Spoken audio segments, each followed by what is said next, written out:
I know it's an incredible opportunity. Artist in residence at LU, very generous grant so I can focus on my paintings. But, I really appreciate it, but I'm gonna have to say no. Don't listen to him. He doesn't know what he's saying. You talked to Natalie. So you know I told her everything. Yeah. I'm sorry. I should have asked you first. It's just you just left and I had to talk to someone. I understand. I talked to her too. I was boiling over about Ford and you were gone. What did she say? She mostly listened, but then she reminded me that these things happen.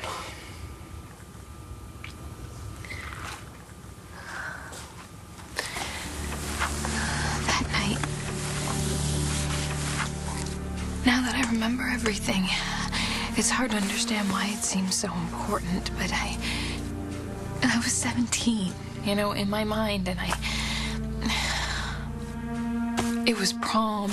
I was supposed to be with Christian. I was supposed to make love for the first time, and then I saw him propose to Layla. And you told me about Mitch attacking me, and I don't know, I lost it. I don't know what I was thinking. Yeah, now she's gone. You lost her for good. Ford was just there.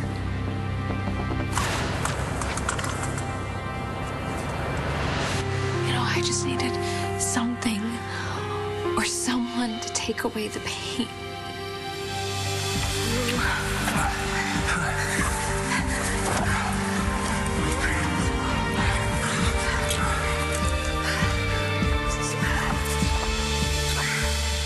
I know what that's like. I just felt so alone.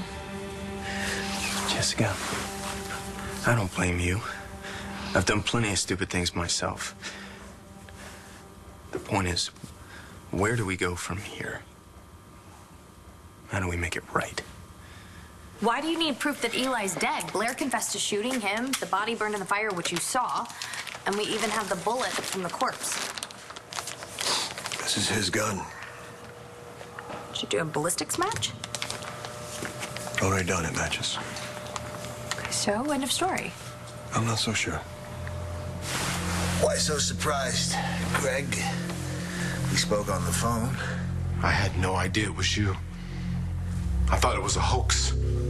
And still you came. I was hoping it wasn't you, knowing full well there wasn't a chance in hell that you'd survive a shooting and a fire. And yet here I am, and hardly a scratch on me. So this is where Taya Delgado drew her last breath. It's too bad Taya couldn't come back from the dead, too. You drive a hard bargain like your mom. You should like that. I do. Todd, what did you lie to me about? Oh, earlier today, when I told you that I spoke to John McBain about Ross being dangerous and that he committed all those crimes with Eli. That stuff wasn't exactly true. And he didn't accuse Ross of anything. I told you Ross was innocent. Well, I wouldn't go that far. He's not a murderer. Okay, yes, he has some anger issues, but he's not going to sit down and plan out a murder and then carry it out. It's not who he is. Okay, you say so. Then why would you say that?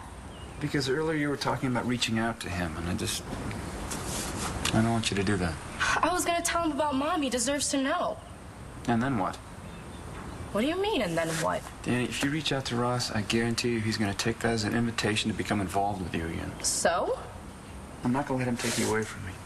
It's not going to happen. What does Taya being dead have to do with Greg not showing up for dinner? I'm just saying, Greg is really taking it hard. He feels responsible. Why? She was his patient. He feels like he failed her. Anyway, he went off to some retreat to clear his head. Have you ever had the onions here? Doesn't sound like the Greg I know. I'm just telling you what Greg told me. Destiny's right about one thing. Greg hasn't been himself since Taya went off to that hospice. I'm finished talking about Taya Delgado. I kept her from her family because of you. Even when she changed her mind and wanted to see them, I denied her that comfort. I thought neurosurgeons were supposed to be objective and detached. What do you want with me, Eli? Why am I here, huh? You're dead. You got what you wanted. Oh, I may be dead, as far as the world's concerned.